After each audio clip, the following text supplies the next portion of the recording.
Well, how's everybody doing? Good, good. I'm glad. Thank you for your time. And I'm wearing my high school letterman, and I'd like to first, formally introduce myself to you all. My name is Victor Cyrus, and I attend Carl Wunsche Sr. High School. And I wore my letterman because I wanted to thank my teachers, from my principals to all the students, because this opportunity would not have been afforded to me had not they supported me.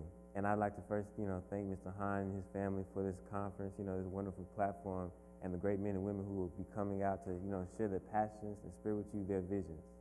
And first, I'd like to say, the theme of this conference is Imaginate.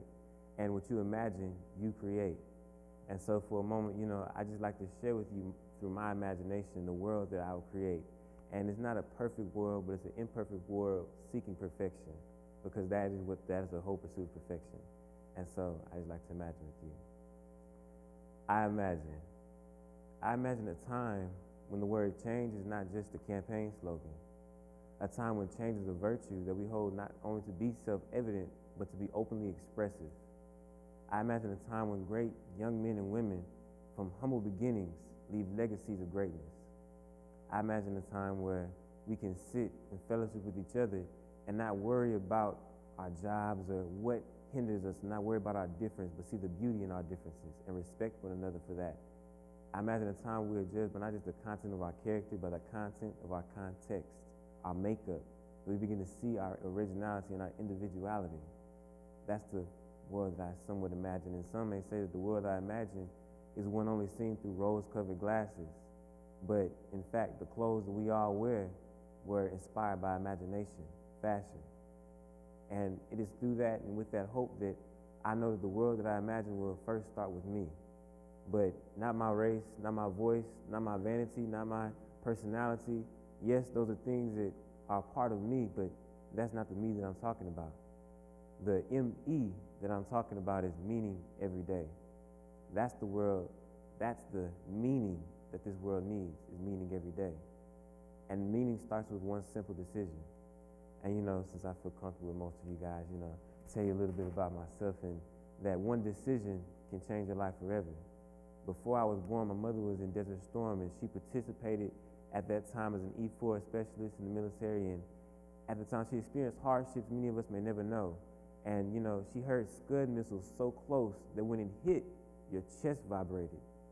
And she suffered from post-traumatic stress disorder on her leave. And at the time, every child born out of her unit was deformed.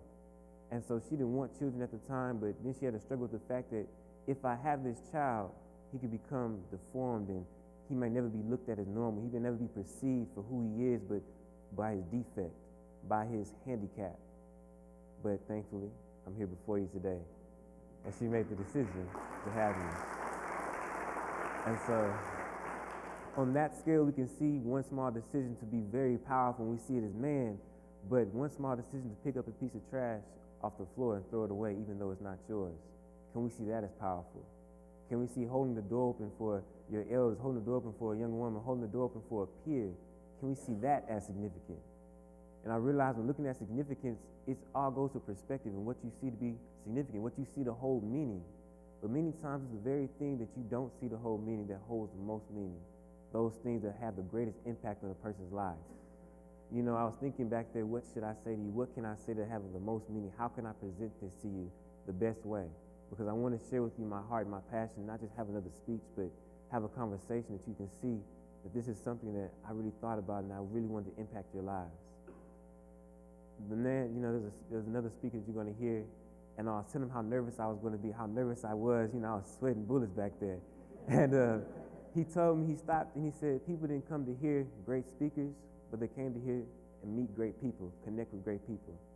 And, that inspired me right then in that moment that no matter how well I go, no matter what words I can say, no matter what vocabulary I can bring to you, that is the meaning behind what I say. And that as many times it's the meaning that is lost in the words that we try to use and put together to put this perfect illusion, this perfect mural up for you.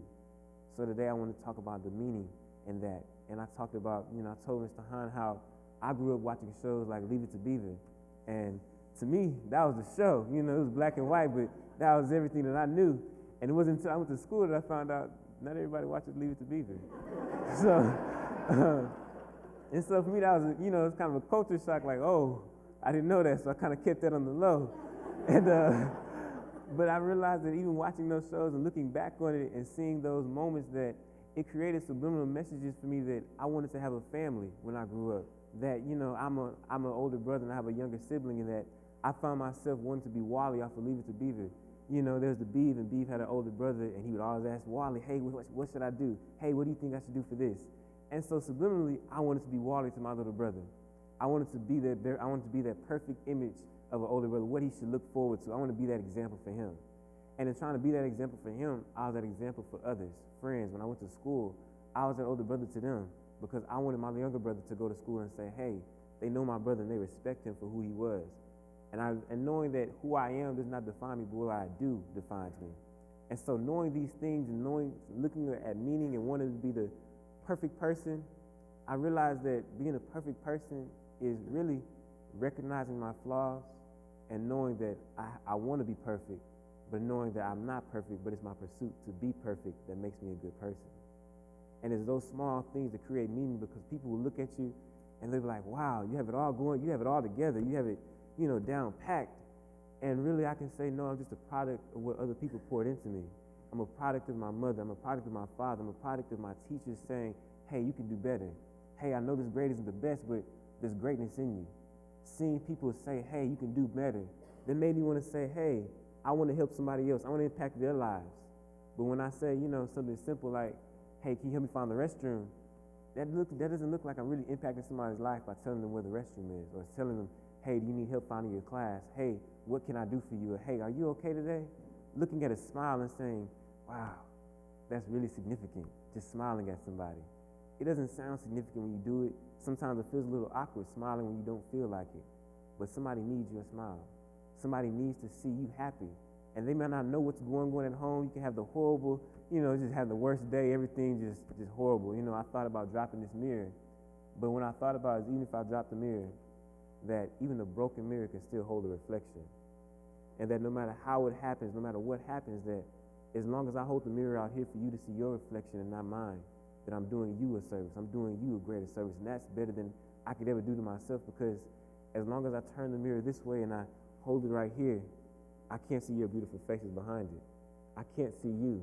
And not only can I not see you, but I can't see where I'm going as long as I hold the mirror right here. But it's when I turn it around, I allow you to see the image that I see of you. I allow you not to see your flaws, but to see your perfection. I allow you to see your great personality, your great smile, how I view you. Because many times we're our own worst critics, and as long as we're looking at ourselves and what's wrong with me, we don't see what's right with me, but what's wrong. But when I hold it this way, I let you see what I see. And I see greatness in everyone. I see happiness. I can see the perfect world that everybody wants to see, but I can only see it when I allow my life to be a reflection of you. And in being a reflection of you, my life is a reflection of my actions, those small things of speaking before you and saying thank you and saying, please, yes, sir, and yes, ma'am. Those small things hold great significance, because when you go to a job interview, it's funny how all of those small things, we remember them really fast, because I want this job. I want to get a better paying job. But, as soon as we leave that office, yes, sir, you forget about it. It's how you doing, hey, what's up, But when you go into that job interview, you dress nice. You want them to see the best you. You say, how are you doing, sir? How are you doing, ma'am? You give them your first and last name, not just your first, your last name. You want them to know who I am. But it's funny how just when we leave, we forget. But we see that we're going here asking them for something that I cannot give myself. And when you realize that you need people, it's amazing how your attitude changes. And the world that I see, I need you. And not only do I need you, but I need you to hold me to the standard that I ask of you. Because it's easy for me to come up here and tell you what you need to do and tell you how much, how important this vision is, how important you are to this. But if I go and I do the exact opposite of what I said, what meaning does it have? It has no power. Yes, those words may be powerful, but if my life does not add up to the words that I say, then what good am I? What is the point of this? And listening to the great speakers that we've had and seeing them all, I see a heart and I see a passion.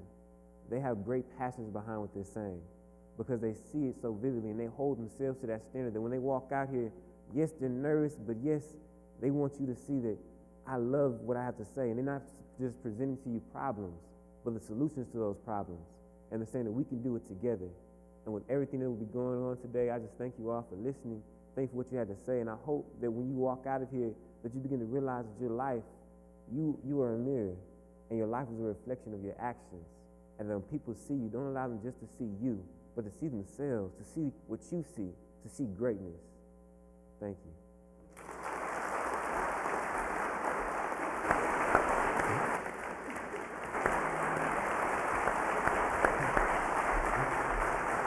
Great job.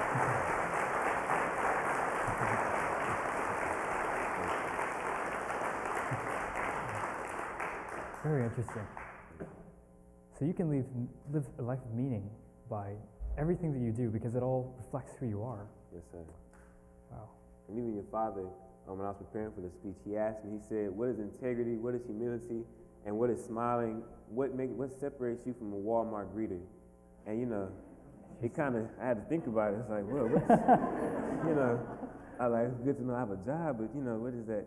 And when I thought about it, was the mindset that I can do better, the mindset behind why you do those things. And so, he had great questions. And so, like I said, those small things of meaning is that one question kind of stumped me on the whole talk. I was like, whoa, well, but those small things, in this platform that has to say, what do you want to say to the world? Those small things, it has a great impact. Wow. So everything you do collectively adds to who you are and what you say. Yes, sir. Wow. And recently you had an interview with Harvard. Oh, yes.